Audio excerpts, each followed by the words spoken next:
fait dans le cadre d'un accompagnement à l'emploi dirigé par le Centre des droits des femmes. Juste peut-être 2-3 petites choses, c'est que le CIDFF a démarré en 72 à Roubaix, sous l'impulsion à l'époque de Madame Motte, qui était femme d'entrepreneur. Ça a été suivi après par de nombreux CIDFF en France, voilà, pour arriver à 117 aujourd'hui. Donc le CIDFF, c'est plusieurs actions, c'est la partie juridique, donc vous pouvez consulter quelqu'un, un juriste, dès que vous en avez besoin. C'est la partie accompagnement social pour les femmes allocataires du RSA également. Aujourd'hui, c'est vrai que dans l'action que je mène, c'est de vous faire découvrir beaucoup de métiers, de façon à ce que vous puissiez, à un moment donné, vous dire, voilà, c'est là où je veux aller. Et il y a des choses qui vous intéressent, des choses où vous aviez peut-être une idée d'un métier, et en fait, c'est pas du tout ce que vous attendiez, ou inversement. On a été invités aujourd'hui pour découvrir comment créer une entreprise. Donc, on était reçus ici par 2 femmes, patrons d'entreprise, on va dire. Donc on a eu toutes les informations. Donc, bonjour, je suis Charlotte Debern. J'ai créé chez Charlotte en juillet 2006. J'ai été 20 ans styliste dans le textile d'ameublement pour des usines de tissage à Paris et dans le nord de la France. Et cette profession étant en difficulté, j'ai réfléchi sur une reconversion tardive, je dirais. Donc j'ai cherché à créer un lieu où je pouvais recevoir mes clients un peu comme à la maison. Donc je propose un produit assez simple mais avec des ingrédients de qualité. Donc je suis avant tout un bar à tartines, je travaille avec pain poilane et j'ai une carte de tartine qui change toutes les 6 semaines. Et j'ai étoffé cette offre avec un plat du jour, une quiche du jour, des soupes maison qui tournent donc très régulièrement. Donc bonjour, Sophie, je propose des animations autour du faire soi-même, donc notamment des produits cosmétiques, des produits ménagers. Je travaille depuis une douzaine d'années dans le même poste. J'aime bien mon travail, mais j'avoue que j'avais un peu fait le tour. Le fait d'avoir un 3e enfant, ça m'a fait un peu un déclic, où j'ai eu envie un peu de changer. Donc je vous propose de mettre avec l'entonnoir. Moi je fais des animations pour apprendre aux gens à faire soi-même ces produits ménagers, ces produits cosmétiques. Donc je fais des animations sous forme d'ateliers, sous forme de conférences, de démonstrations et de formations. Donc le principe c'est que les gens viennent, ça peut être dans des centres sociaux, dans des entreprises, dans des collectivités. Je ramène tout le matériel et puis les gens viennent apprendre à fabriquer eux-mêmes leurs propres produits. Donc j'ai fait une formation sur la cosmétique naturelle et depuis 2009 j'ai suivi une dizaine de formations sur la cosmétique, sur les huiles essentielles, etc. Et comme j'aimais bien ce que je faisais, j'ai eu envie de transmettre cet acquis. Donc j'ai créé un blog qui m'a permis de faire connaître un peu cette démarche-là. Et ce blog aujourd'hui tourne bien, il est assez connu, il a sa petite notoriété. Donc au départ j'ai rencontré la BGE parce que c'est peut-être national, enfin Pôle emploi vous oriente vers eux en premier. J'ai commencé à travailler sur ce dossier et suivre les formations avec eux presque jusqu'au bout. Et j'ai rencontré Initiative sur la fin de la création de mon projet où j'ai participé à des ateliers collectifs et que j'ai rencontré Ahmed Baris qui est donc mon conseiller.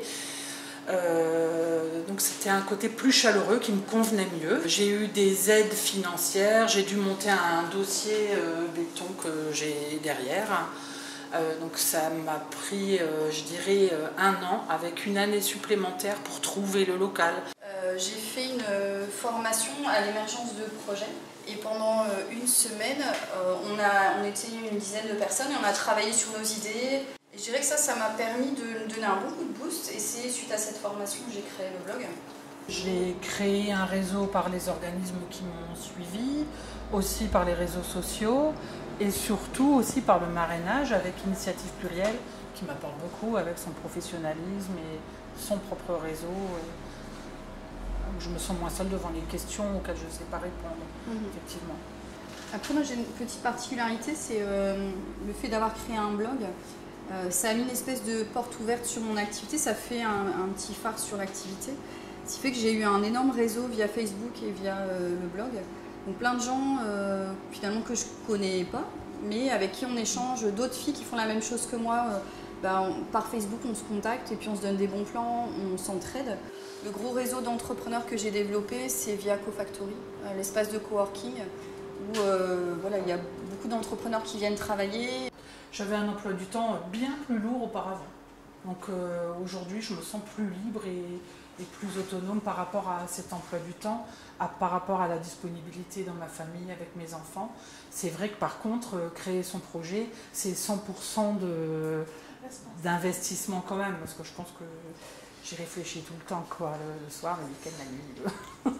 Moi, j'ai entre le travail et la maison. 3 enfants. Exactement. Un travail à mi-temps, plus mon activité à développer. Alors l'activité à développer, clairement, je travaille souvent le week-end. C'est un peu pour ça que j'ai choisi d'aller travailler dans un espace de coworking, c'est tout bête. Mais quand on est à la maison, on a le rangement, le linge, le nettoyage. Donc le fait d'aller travailler ailleurs, d'avoir des collègues, d'aller boire le café avec les collègues, ça fait qu'on va au travail. Je suis assez multicasquette, donc j'arrive le matin, j'ai pareil les courses, la préparation. Donc je suis une petite structure, je fais les plats du jour. Voilà, le midi il y a le service. L'après-midi, il faut débarrasser. Donc, en gros, la journée, moi, j'ai toutes les activités de la restauration. Et le soir, je fais un peu d'administratif, mais qui est assez simple quand même. Dans une journée type, il y aura tout ce qui est un peu administratif.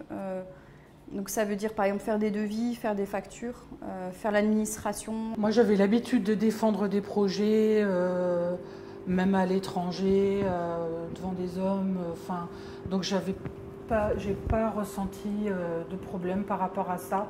J'avais bien mon dossier en main en banque, je suis allée toute seule, j'ai jamais eu de problème. J'avais besoin de gagner confiance en moi, en mes idées, avant de pouvoir les exposer dans mon entourage proche ou dans mon boulot de salarié, parce que finalement ça n'a rien à voir avec mon boulot de salarié. Chacun a sa chance à partir du moment où on s'en donne les moyens. C'est d'être bien entouré, d'avoir les bonnes idées. Et il se peut que ce ne soit pas maintenant, que ça se fera plus tard, pour x, y raison. Est-ce qu'une femme, on va dire à peu près, je vais prendre moi comme exemple, une femme toute seule, sans mari, d'origine étrangère, est-ce que c'est une qualité ou un frein Voilà, je ne peux pas donner une réponse aussi blanc ou noir. Il y a peut-être une opportunité, une spécificité dans votre projet qui fera qu'elle sera très demandée. Il existe des structures qui accompagnent financièrement sous forme de microcrédit. Donc le principe de microcrédit, c'est de donner la chance à des gens qui ont des projets, qui ont des idées, qui ont du potentiel à titre personnel, de développer leur activité et de rembourser selon leur capacité financière. Quand on crée, c'est important d'avoir une vraie source de motivation. C'est-à-dire que la création, c'est pas linéaire. Je pense que quand on est entrepreneur, il y a des ouhouhou et des wouhouhou. Donc au niveau moral, c'est vraiment important d'avoir une source de motivation profonde. Parce que c'est vrai que les activités peuvent être en dents de scie, peuvent être plus difficiles qu'on le pense. Et j'aurais tendance à conseiller, si vous pouvez, assurer un arrière en cas de réussite plus lente. Dans votre entourage, il y aurait des gens soit jaloux, des gens qui vont dénigrer ce que vous allez faire. Donc ceux-là, on les met de côté. Et puis on avance avec des gens qui font du bien et qui nous donnent des ailes. Voilà. Enfin, vraiment de s'entourer de ces gens-là et ces gens qui vont nous booster et nous faire avancer. Et finalement, à travers un parcours de création d'entreprise, même si ça n'aboutit pas, il se passe plein de choses qui peuvent après servir ailleurs pour un emploi ou pour peut-être demain redévelopper un nouveau projet.